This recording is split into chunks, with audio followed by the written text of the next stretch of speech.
In this video, I'm going to show you how to set up DynamoDB and communicate with it through a Lambda. So let's get into it. So Amazon DynamoDB is a fast and flexible NoSQL database. Let's get started and create a table here. We're going to go ahead and just call this test table primary key first name, and we're going to have that be a string. And yeah, let's use the default settings. That's fine. You do not have the required role to enable auto scaling by default. That is okay. This is just a test, so we don't need auto scaling. Let's go ahead and create the DynamoDB table. Okay, so we gotta wait a minute. The table is being created. So one thing, if you go to capacity, by default they set the read capacity and write capacity to 5, and that actually increases your cost. So what you can do, you can either delete this at the end because it's just a test, or I would recommend, like, you could honestly just put it down to 1, and you know, it saves like $2 a month. Go ahead and save. And I mean, really, if it's just a test and it's like just you using it, like having just one read and write, that's one thing I don't like about Amazon. Sometimes they're a little bit sneaky, like they sneak in, you know, like you really don't need 5 read and write capacity for something that you're just testing out, you know, but that's okay. So we're going to go ahead and we're just going to manually input an item. So we're going to go create item, and we're going to append a string.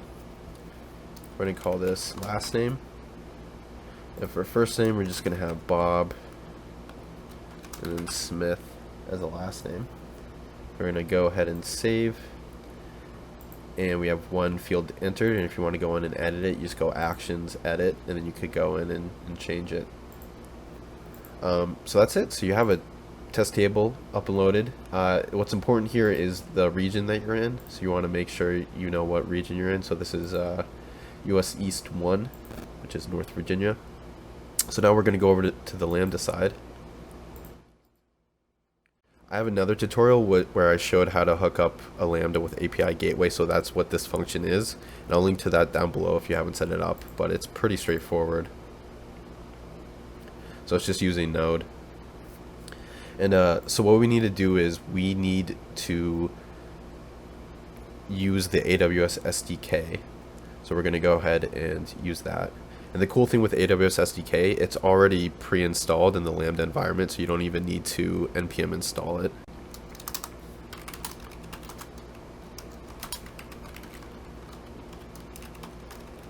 So AWS SDK.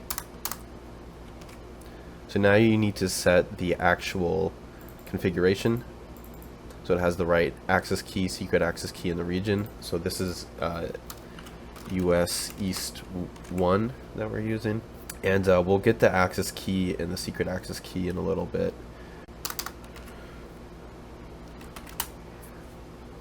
So we're going to go ahead and set the database DynamoDB access, and this is using this API version. So I'll be sure to link the code down below as well. So now these are the parameters that we're going to use to access the value in our database table that we just created. So we call the table name test table, and we want to be able to pass in the first name, and this is being sent in through the API gateway.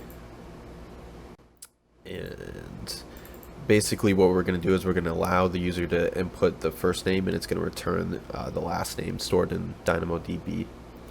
So now we're going to implement the actual call to the DynamoDB.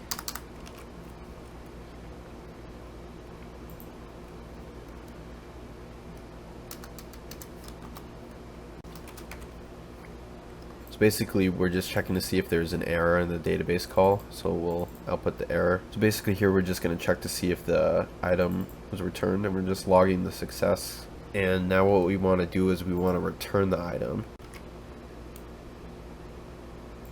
So this is going to be the response, and what we're going to do is we're going to return the data.item.lastname.s. So that's just the .s is just the string. And now we also want to have a false case. you know, user not found or something like that.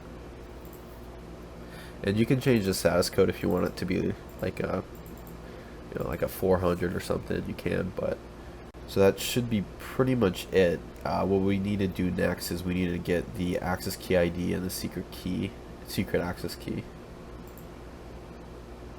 Okay, so what you need to do for the keys is come over here, go to my security credentials, come down to access keys, and then go ahead and create new access keys. Your access key ID and secret access key has been created successfully. So I'm going to go ahead and download them. And you want to make sure not to lose these. I would back them up if you can, because if you lose these, you're basically going to have to rebuild all the services that use the current keys, especially when it comes to like an EC2 server. You won't be able to retrieve the keys. That's the, you know, it's a security issue if they would allow you to regenerate them. So, but you can always come in and generate new ones if you need to, but yeah, it's just good to have them. So let's go back to Lambda, go back to the function.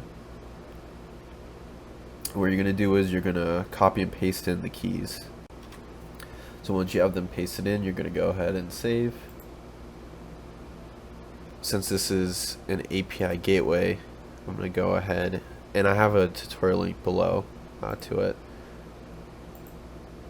Basically, I'm going to come in and I need to redeploy this.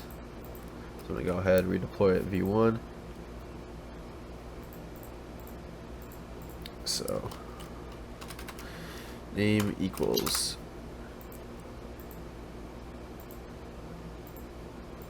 so in order to return this, we need to put it into a variable here called let last name equals the data of last name, and then we need to stringify it before we return it. So that's the error we begin. So first of all, we needed to change out a few things. What we need to do is set return of the callback, and we do it for both line 43 and 55. And also up at the exports handler, we got rid of the async and we added context and callback, which is a more traditional way of how it's done. And if we do that, you pass in Bob, you get the last name Smith. If you pass in not Bob, you get user not found. So there it is. I'll link to the code below.